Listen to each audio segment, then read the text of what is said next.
Muy buenas a todos, somos Óscar y Dani. En este vídeo vamos a explicar la categoría de cambio, que es una categoría que se engloba en las denominadas estructuras aditivas, que son los problemas que se resuelven mediante sumas y restas.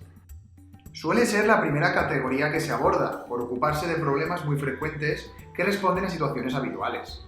Algunos tipos de problemas de esta categoría son muy escolares, es decir, que aparecen mucho en los libros de texto y se tratan muchísimo en clase. Pero en cambio, hay otros tipos poco tratados y más raros de plantear en la vida ordinaria de nuestros alumnos.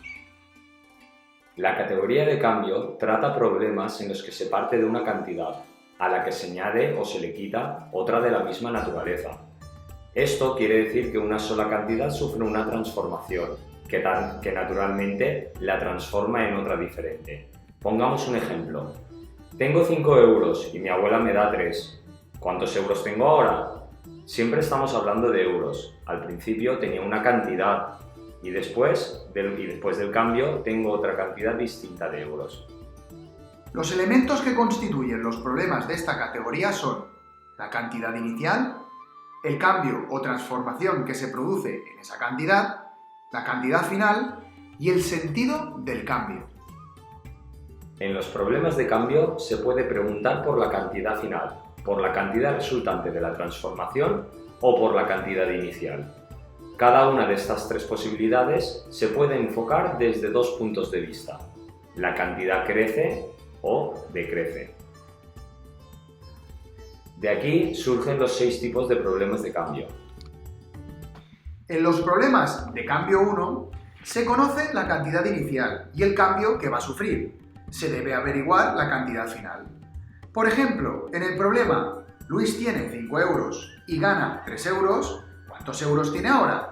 5 es la cantidad inicial, 3 es el cambio o transformación que va a sufrir y se pregunta por la cantidad final resultante. Los problemas de cambio 1 son problemas que no plantean ninguna dificultad a la hora de explicarlo y trabajarlo en el aula. Es cierto que no aparecen en exceso en los libros de texto, tan solo cuando comienzan a trabajar con los problemas. Esto es debido a que son problemas muy relacionados con la vida diaria de los niños. Juntar cromos, unir anillas, agrupar canicas, es algo que hacen intuitivamente en su día a día. En los problemas de cambio 2 se conoce la cantidad inicial y se conoce la transformación que va a sufrir, al igual que en los de cambio 1, solo que en este tipo de problemas se va a disminuir, es decir, restar, y se pregunta por la cantidad final. Por ejemplo, en el problema tengo 8 euros en la hucha, si saco 3, ¿cuántos me quedan? 8 sería la cantidad inicial, 3 el cambio o transformación que va a sufrir, y se pregunta por la cantidad final. Los problemas de cambio 2 están muy tratados en los libros de texto y además, como ocurre en el cambio 1, modeliza situaciones muy corrientes en el día a día de nuestros alumnos. Estos problemas son muy fáciles de entender y no plantean dificultades, puesto que los verbos que suelen utilizar, como dar, perder, sacar, bajar, disminuir, son transformaciones que ya tienen significado propio. En los problemas de cambio 3 se conoce una situación inicial y también la cantidad final. Aquí preguntamos por el cambio o transformación que va a sufrir. Por ejemplo, en el problema Juan tiene 5 canicas. Después de jugar tiene 8 canicas. ¿Cuántas ha ganado? 5 es la cantidad inicial, 8 es la cantidad final y se pregunta por el cambio que va a sufrir. Los problemas de cambio 3 plantean bastantes dificultades a los alumnos, sobre todo con números grandes. Esto es así porque el sentido del problema nos hace pensar en que hay que sumar por el sentido creciente o incremento de la cantidad final. Pero este tipo de problemas se resuelven mediante restas. Al final del vídeo hablaremos sobre cuándo introducir este tipo de problemas. En los problemas de cambio 4 se conoce la situación inicial y también la cantidad final. Aquí se pregunta por el cambio o transformación que va a sufrir. Por ejemplo, en el problema Juan tiene 5 canicas, después de jugar tiene 2 canicas, ¿cuántas ha perdido? La cantidad inicial es 5, la cantidad final es 2 y se pregunta por el cambio o transformación. Los problemas de cambio 4 son fáciles y no plantean dificultades. A diferencia de los de cambio 3, el sentido del problema de crecer una cantidad y el tipo de problema, que son de restar, van en la misma dirección. Además, reflejan una situación muy común entre nuestro alumnado. Por ello son problemas en los que se obtienen buenos resultados. En los problemas de cambio 5 se conoce el cambio o transformación y la cantidad final. Se debe averiguar la cantidad inicial. Por ejemplo, en el problema, mi primo me da 3 euros. Ahora tengo 5. ¿Cuántos euros tenía antes de que mi primo me diera el dinero? El cambio son los 3 euros. La cantidad final son los 5 euros. Y se pregunta por la cantidad inicial que tenía. Estos problemas no reflejan situaciones tan comunes como los anteriores y apenas aparecen en los materiales que se usan para trabajar los problemas en el aula. Por esto, y porque son problemas que dan un sentido de suma o de crecimiento, pero que se resuelven con una resta, los catalogamos como difíciles entre nuestro alumnado.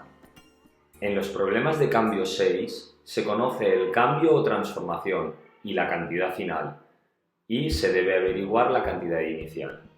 Por ejemplo, en el problema le he dado a mi primo 3 euros, ahora me quedan 2 euros, ¿cuántos euros tenía antes de darle dinero a mi primo? El cambio son los 3 euros, la cantidad final son los 2 euros y se pregunta por la cantidad inicial que tenía.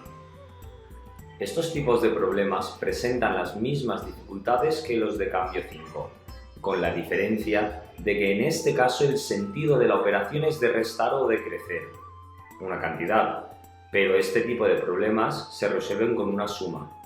Por lo tanto, al igual que ocurría con los de cambio 5, la congruencia de estos problemas hace que resulten complicados para nuestros alumnos.